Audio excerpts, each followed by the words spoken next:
জামাত ইসলামী আমাকে প্রার্থী মনোনীত করেছে। আমি এখানে হাজির হয়েছি আপনাদের দোয়ার জন্য, আপনাদের সহযোগিতার দরখাস্ত নিয়ে হাজির হয়েছে।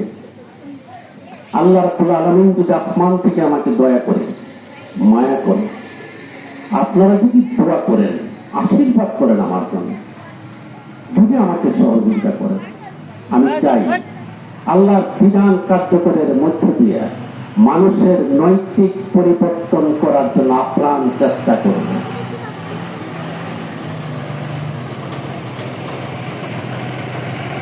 ইনশাআল্লাহ আমি যদি মানব সেবা করার সুযোগ পাই, তাহলে এই সমাজ থেকে চাঁদাবাজ, সন্ত্রাস, জবরদখল, দখলদারিত্ব, হিংসা, বিদ্বেষ সবগুলোকে দূরীভূত করে একটা শান্তির মধুক্ষণ ইনশাআল্লাহ করতে চাই।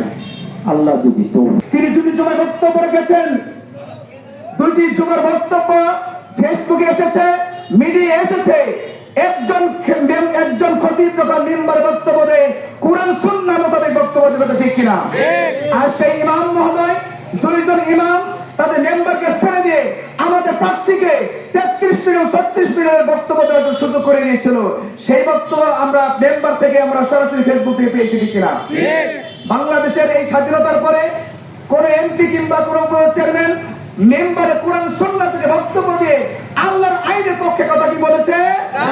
সুতরাং আমাদের নমিনি তিনি ব্যক্তিগত নমিনি নন, আমাদের নমিনি মানব রচিত মতবাদের পক্ষে নমিনি নয়, আমাদের নমিনি তিনি চাঁদাবাজের পক্ষে নমিনি নন, আমাদের নমিনি সন্ত্রাসের পক্ষে নমিনি নয়, আমাদের নমিনি শুধু জামাত ইসলামের নমিনি নয়, আমাদের নমিনি সকল জনগণের তাওহীদের জনতার আল্লাহর আইনের পক্ষে একজন নমিনি।